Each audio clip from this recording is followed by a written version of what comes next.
ভাটা পড়ল তার। এজন্যেই রেখে গেছে। কান্না পেল আবার। খিদেতে মরে যাচ্ছে সে। দুপুর 12টা।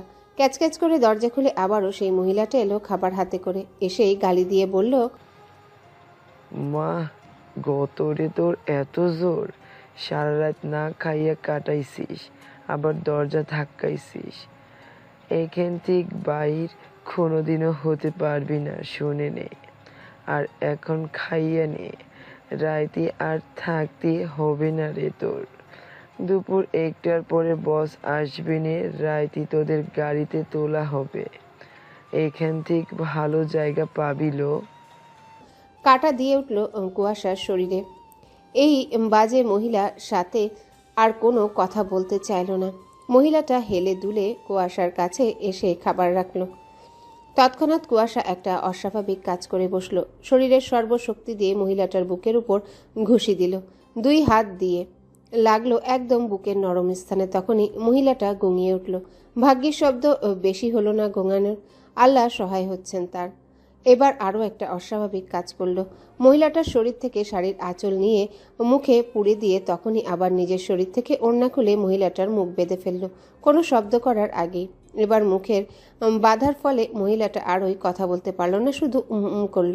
এরপর ঝটপট রাতে তাকে যে দড়ি দিয়ে বাঁধা ছিল সেটা দিয়ে 2 হাত বেঁধে ফেলল তৎক্ষণাৎ। মহিলাটা কিছু বুঝার আগেই সব হয়ে গেল। তাই কিছুই করতে পারল না, শুধু চোখ বড় বড় করে চেয়ে আছে। ভাবছে একে যতটা দুর্বল মনে হয়েছিল অতটা না। হাত বেঁধে এবার মহিলাটিকে ল্যাং মেরে নিচে ফেলে দিল। মহিলাটার কোমর বোধহয় গেছে। ব্যথায় শব্দ করলো, কিন্তু শব্দ বের হলো না, কারণ মুখ বাঁধা। কুয়াশা পা জোড়া বাঁধতে বাঁধতে বলল, দুর্বল ভাবিস আমায়? ছোট থেকে মারামারি করে আসছি, তাই এসব টেকনিক আমার জানা আছে। শুধু সুযোগের অপেক্ষায় ছিলাম। এবার চেঁচা, কেমন পারিস দেখি। বাধা হয়ে গেলে সে পালানোর চেষ্টা করলো, কিন্তু বাঁধলো আরেক বিপত্তি। দরজা খোলার আগে উকি দিয়ে দেখলো বাইরে অনেক মেয়ে মহিলা। বের হবে কি করে? পরক্ষণে ভাবলো এখানে অনেক মেয়ে আছে বলেছিল, তাদেরও তো বাড়িঘর আছে, মা বাবা আছে। তার চাচা ভাই পুলিশ, সেখানে সে কি করে এমন একটা স্বার্থপরের মতো কাজ করবে? তাই ফিরে এসে মহিলার ব্লাউজের নিচে বুকের ভেতর থেকে বাটন ফোন বের করে নিল। সে দেখেছিল কাল এখান থেকে ফোন বের করতে। বলল, হ্যাঁ রে, কি বাজে জায়গায় এসব রাখিস তোরা। লজ্জা করে না তোদের? ছি, আমার তো ঘিন ঘিন করছে এই ফোনে হাত দিতেই, কিন্তু উপায় নেই, তবু দিতেই হবে। বলে সে আগের সময় দেখল 12টা 15 বাজে। 1টা বাজতে 45 মিনিট সময় আছে ভেবে ঝটপট তুষারের ফোনে কল করলো। নাম্বার মুখস্থ আছে। অধৈর্য হয়ে উঠল। উত্তেজনায় হাত পা কাঁপছে তার। আল্লাহকে ডাকছে সব যেন ঠিকভাবে হয়। বাইরে থেকে কেউ টের পেয়ে গেলে আর জীবনেও বেরোতে পারবে না সে। তাই সব কথা ফিসফিস করে বলছে। কল ঢোকার কিছুক্ষণ পরেই রিসিভ হলো। ওপাশ থেকে অধৈর্যের বাক্য এলো। বুঝলো ভাইরা তাকে খুঁজতে খুঁজতে পাগল হয়ে গেছে। মুখে এক টুকরো হাসি ফুটিয়ে সব ঘটনা তুষারকে বলল। তুষার শুনে খুশিতে আত্মহারা হয়ে উঠল। তৎক্ষণাৎ কুয়াশার দেওয়া ফোন ট্রেস করলো। তারপর সোর্স সহ সকলকে জানিয়ে দিল। কুয়াশা ফোন রেখে বলল, আমার কাজ হয়ে গেছে, এবার বাকিটা আমার ভাইয়েরা করবে, বুঝলি। মহিলাটার হাত পা মুচড়াচ্ছে আর করছে। কুয়াশা বলল, বাকি মেয়েদের কোথায় রেখেছিস বল।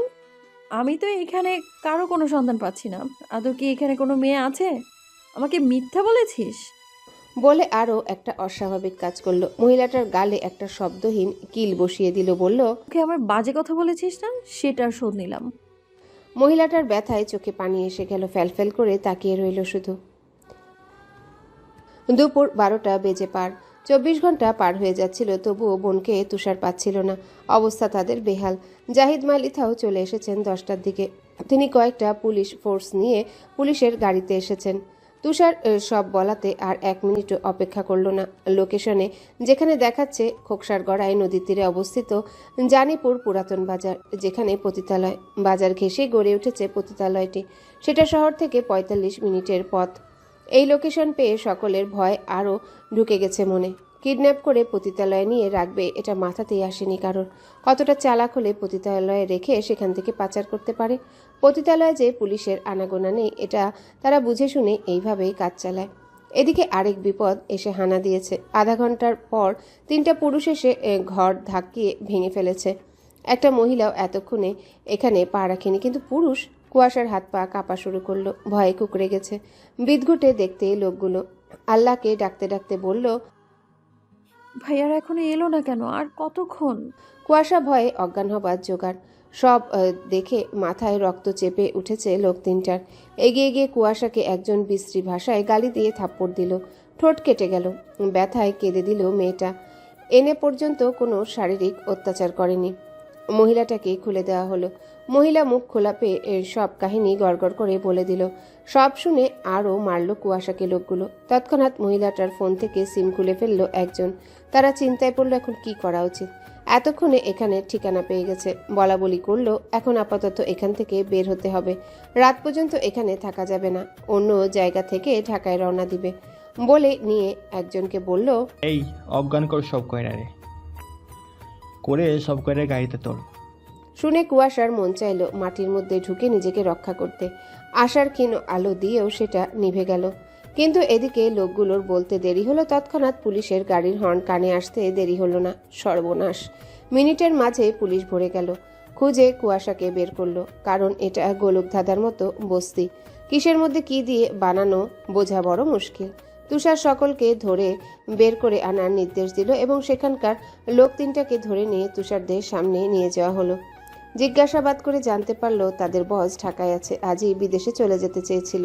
বছরে বিভিন্ন জেলা থেকে 10 জন করে মেয়ে নিয়ে যায়। কুয়াশাকে ধরার কারণ এই জেলা থেকে 10টা মেয়ে নিতে চেয়েছিল, যেগুলো দেখতে সুন্দরী আর শারীরিক গঠনের দিক দিয়ে আকর্ষণীয়। 16 বছর থেকে 20 বছরের মেয়ে নিয়ে থাকে, তাদের বিদেশ দেয়। ঢলঢলা বা চিকন শরীরের মেয়ে তারা নেয় না। ফিগার ফিটনেস না হলে বাছাই করে না। স্মৃতিকে না নেবার কারণ তাদের মনে ধরেনি। তার উপর এক জায়গা থেকে একসাথে দুটো মেয়ে তারা নেয় না। আবার এক ঘরে না রাখার কারণ তারা যেন সবাই মিলে কোনো প্রকার শক্তি প্রয়োগ করতে না পারে এবং একে অপরের বুদ্ধি কাজে না লাগাতে পারে। একা থাকলে তো বেশি কিছু করতে পারবে না। সব কাহিনী শুনিয়ে দাঁড়িয়ে থাকা শিশির লোক কয়টার নাক বরাবর দিল ঘুষি কয়েকটা। নিহারও একই কাজ করলো। তুষাররা আটকালো। না আটকালে এখানেই মেরে দিবে। তুষার তো নিজ হাতে এদের শাস্তির ব্যবস্থা করবে। এরপর শিশির আর অপেক্ষা করলো না, ঘরের মধ্যে হুড়মুড়িয়ে ঢুকলো। কুয়াশাকে যখন দেখতে পেল জানে পানি এলো তার। কুয়াশা শিশিরকে দেখে কেঁদে দিল ঝরঝর করে। গালে আঙ্গুলের দাগ, ঠোঁট কাটা, চোখ মুখ শুকিয়ে গেছে, সবই দেখলো একে একে। চোখে অসহায়ত্ব ফুটে উঠল শিশিরের। তৃষ্ণার্ত দৃষ্টিতে চেয়ে আছে। চোখ অসহায় সরল নির্বিকার মুখে ফ্যালফ্যাল করে চেয়ে রইল। পুরো 500 ঘন্টা পর এই মুখ এই মেয়েটাকে দেখতে পেল। হাত পা কাঁপাকাঁপি শুরু হয়েছে। কুয়াশা কাঁদতে কাঁদতে সরল নিবিড় নরম স্বরে ডাকলো। ভাইয়া? তার সেই অন্তরে বাড়ি দেওয়া ভাইয়া ডাক শিশিরের বুকে বাড়ি দিল। মেয়েটা তাকে ভাইয়া বলে ডাকে না, কিন্তু যখন ডাকে তখন ডাকটা বুকে এসে বাড়ি দেয়। ভেতর থেকে নাড়িয়ে তুলতে সক্ষম হয়। চেয়েও তখন উপেক্ষা করতে পারে না ডাকটা। চোখে পানি এসে ধরা দিল। একে খুঁজে পেয়েছে ভাবতেই পারছে না আল্লাহ ডাক শুনেছেন। কুয়াশা ভাইয়া ডাকার সাথে সাথে উঠে দৌড়ে দরজার মুখে দাঁড়িয়ে থাকা শিশিরের উপর ঝাঁপিয়ে পড়ে গলা জড়িয়ে ধরল। শিশির যেন এটার জন্য প্রস্তুতি ছিল, ভাবটা এমন ছিল। কুয়াশাকে দৌড়ে আসতে দেখে সে নিজেও দিকবিদিক ভুলে হালকা ঝুঁকে দুহাতে কুয়াশার কোমর পেঁচিয়ে ধরে উপরে তুলে নিয়েছে। দাঁড়ানো অবস্থারত কুয়াশাকে শিশির কুয়াশার কোমর ধরে আর কুয়াশা শিশিরের সাপের ন্যায় গলা পেঁচিয়ে ধরে গলায় মুখ গুজে দিয়ে হাউমাউ করে কেঁদে দিয়েছে। সে যে আবার বাড়ির কাউকে দেখতে পাবে ভাবনাই ছিল না। ধরেই নিয়েছিল তার জীবন, জীবনের রং, ক্ষণ, দিন, মাস, বছর সব পাল্টে যাবে। সামনে এই ছেলেটা কি তার জানা নেই, কিন্তু সব থেকে মনে এঁকেই পড়েছে। কেন পড়েছে জানা নেই। এখন সামনে দেখে তারা আর দাঁড়িয়ে থাকা হলো না। এত মারামারি ঝগড়া করে, কিন্তু অন্তর ঠিকই তাদের পুড়েছে। এই যে যেমন দৌড়ে এসে জড়িয়ে ধরল, এটা যে কেউ দেখলে ভাববে ফিল্মি বা ড্রামা, কিন্তু এটা তাদের কাছে আবেগ, দরদ, মায়া, অন্তর পোড়ার জ্বালা। এসব একমাত্র ওরাই বুঝছে, আর কেউ বুঝছে না। কারণ অন্তর তো শুধু তাদেরই পুড়ছে, অন্যরা বুঝবে কি করে। কুয়াশা হাউমাউ করে কেঁদেই যাচ্ছে, আর শিশির ওকে শক্ত করে বুকের সাথে ধরে রেখেছে। মিশিয়ে নেবার চেষ্টা করছে, যেন ছেড়ে দিলে আবারও বদলোকগুলো নিয়ে যাবে কুয়াশাকে। আর পাবে না এই শান্তিটাকে। এই যে এখন মেয়েটাকে পাবার যে শান্তি লাগছে, এটা কিছুক্ষণ আগে জ্বলুনি রূপে ছিল।